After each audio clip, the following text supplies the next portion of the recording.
तो इस वीडियो में हम बात करेंगे काउंटेबल एंड अनकाउंटेबल सेट के बारे में। तो सबसे पहले हम देखेंगे काउंटेबल सेट। मेन पॉइंट है आपका इस कोर्स का काउंटेबल सेट, ठीक है।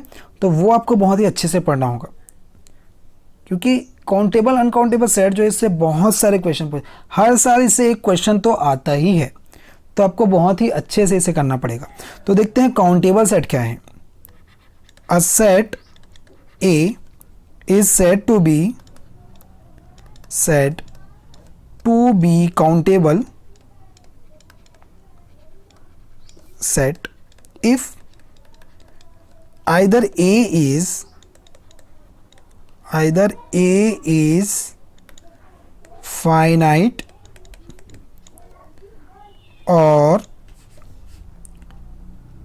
countably infinite।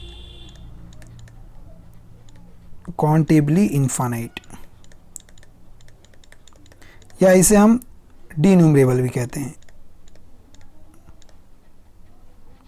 बात समझ आई? ठीक है। कोई भी सेट अगर वो फाइनाइट है या फिर काउंटेबली इनफाइनाइट है तो उस सेट को हम काउंटेबल सेट कहते हैं। बात समझ आ गई? इसे आप अपने अच्छे से अपने दिमाग में बैठा लीजिए। फाइनाइट है, ठीक है, या फिर काउंटेबली इनफाइनाइट है, या तो फाइनाइट है या काउंटेबली इनफाइनाइट है, तब वो आपका काउंटेबल सेट होगा। और आपको ये तो पता ही होगा पिछले लेक्चर में कि काउंटेबली इनफाइनाइट कब होता है। फाइनाइट है तो तब तो कोई दिक्कत नहीं है, फाइनाइट है मीन्स वो काउंटेबल तो है ही। और अनकाउंटेबली इनफाइनाइट का मतलब क्या है कि कोई भी सेट अगर नेचुरल नंबर के सिमिलर हो जाता है, जब नेचुरल नंबर के सिमिलर हो जाता है यानी कि वो काउंटेबल सेट है। ओके, ये बात आपको ध्यान रखनी है। दैट इज, इसे हम क्या लिखेंगे, A is finite और A is similar to n। तो ये चीज़ आपको अगर पता चलता है कि फाइनाइट है या सिमिलर टू n है, इसका मतलब आपको पता चल गया कि सेट जो है वो काउंटेबल है। ये अब बातें इसमें ध्यान रखेंगे, ठीक है। अब इसका एक एग्जांपल भी हम देख लेते हैं। इसके लिए कोई सेट अगर लेते हैं वो सिमिलर आ रहा है कि नहीं, ठीक है। तो इस तरह से एक एग्जांपल, सिंपल सा एक एग्जांपल ले रहे हैं बस फॉर एग्जांपल, ठीक है। एग्जांपल में मैंने एक सेट लिया A इज इक्वल्स टू 2 4 6, इस तरह से मैंने एक सेट ले लिया, ठीक है। Set of even number, even numbers, ठीक है। अब ये तो पता है कि ये सेट ऑफ इवन नंबर है भी, है ना। आगे एक और सेट ले लेते हैं हम, कोई फंक्शन डिफाइन करते हैं। मैं ले रहा हूँ एक, जैसे सेट ले रहा हूँ मैं, सेट ऑफ z प्लस मैंने लिया। z plus means positive integers, यानी कि नेचुरल नंबर ही उसमें आ रहे हैं, ठीक है। इज इक्वल टू 1 2 3 4 मैंने ऐसे ले लिया पॉजिटिव इंटीजर। अब ये कैसे डिफाइंड है, f is a function from z plus two n, हाँ sorry a, z plus two a, ये ऐसे डिफाइंड है, ठीक है। तो किस तरह से लिखेंगे, function defined as f x लिख लो या जो भी आपको लिखना है, f(x) या fn is equals to 2n, इस तरह से एक फंक्शन डिफाइंड है, ठीक है। अब कैसे, ये सपोज 1 1 हमको चेक करना पड़ेगा, पहले हमको 1 1 चेक करना है, फिर ऑन टू चेक करना है। तो स्टार्टिंग में चले जाइए, 1 1 ऑन टू होता है तो सिमिलर होता है, ठीक है, सिमिलर सेट्स होते हैं। अब सिमिलर सेट्स है, अगर वो n के सिमिलर हैं तो यानी कि वो काउंटेबली इनफाइनाइट है, और जब काउंटेबली इनफाइनाइट है यानी कि वो काउंटेबल सेट है। तो इस तरह से आपको रिलेट करना है और समझना है कि काउंटेबल तक कैसे पहुंचे। तो ये आपका फंक्शन आ गया। अब फॉर 1 1 अगर देखिए तब क्या होगा, 1 1 y, ठीक है। क्यों 1 1 हो रहा है, तो 1 1 के डेफिनेशन आपको पता होगा क्या होता है। 1 1 का डेफिनेशन क्या होता है, फंक्शन अगर इक्वल हैं, ठीक है। 1 1 का डेफिनेशन आपको पता ही होगा।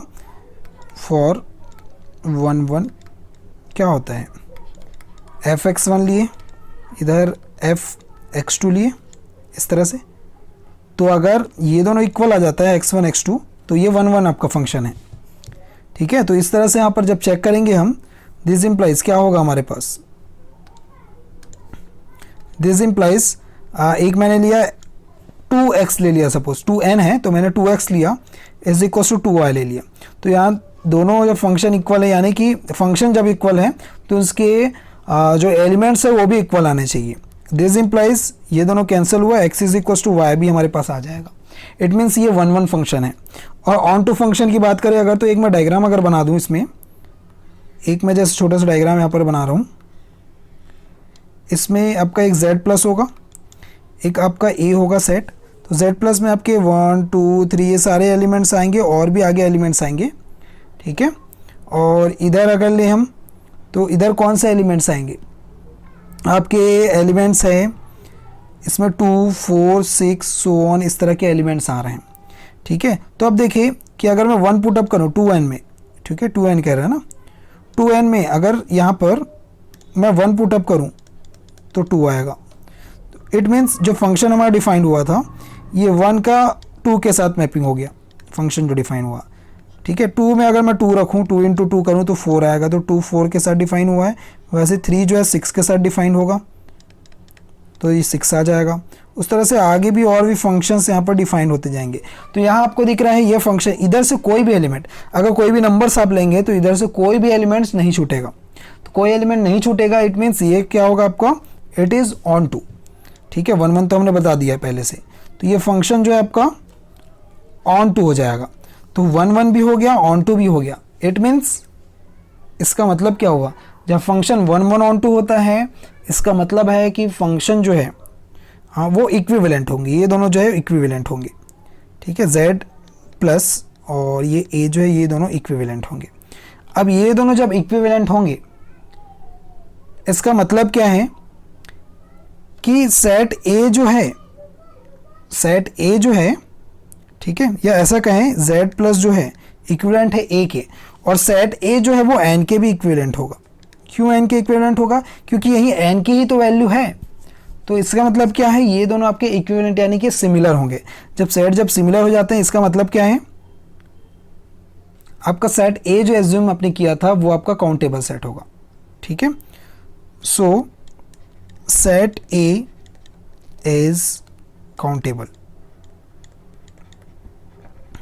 ठीक है, ये आपका काउंटेबल हो गया, ठीक है। अब अनकाउंटेबल सेट की अगर बात करें, आगे और भी बहुत सारी चीज़ें हैं, कार्डिनलिटी से रिलेट करना है आपको, फंक्शन से रिलेट करना है, बहुत सारी चीज़ें से आपको रिलेट करना है काउंटेबिलिटी एंड अनकाउंटेबिलिटी के लिए, पावर सेट्स लेने हैं, बहुत सारी चीज़ें हमको देखनी है।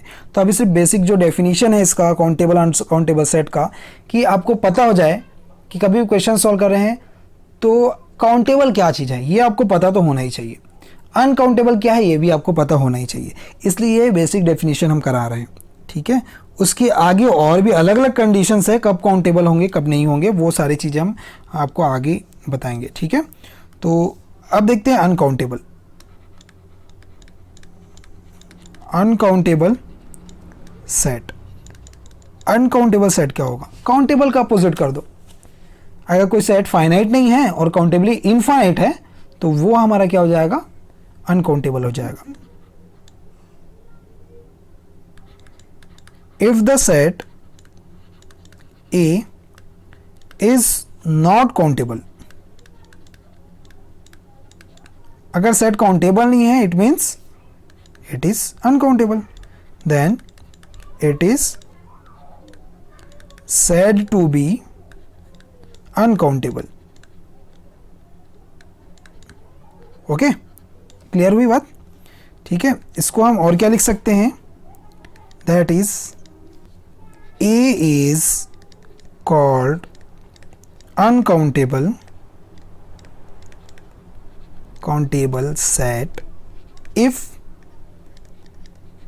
A is an infinite, उसमें क्या था आपका फाइनाइट था, अगर इसमें इनफाइनाइट है and A is not countably infinite, या इसे हम और क्या कह सकते हैं, नॉट कार्डिनली इक्विवेलेंट, इस तरह से भी हम कह सकते हैं, ठीक है। या तो इसमें क्या होगा, ये काउंटेबली इन्फिनाइट नहीं होगा, या हम कह सकते हैं not cardinally equivalent to n, इसकी कार्डिनलिटी जो है वो n के सिमिलर नहीं होंगी, तब ये आपका अनकाउंटेबल सेट होगा। ठीक है, और ये जितने भी अनकाउंटेबल सेट है ना, it is also known as, it is also known as, इसे कुछ और नाम से भी जानते हैं हम, non countable, non denumerable, non enumerable.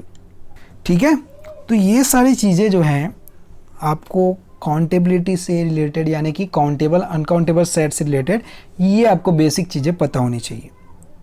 ठीक है, इसके बाद और भी हम बहुत सारी चीज़ें देखेंगे जिसमें आपको धीरे धीरे जो सारे कॉन्सेप्ट जो वो क्लियर होते जाएंगे और आप क्वेश्चन बहुत ही अच्छे से उसको सॉल्व कर पाएंगे। ओके, तो इस वीडियो में इतना ही।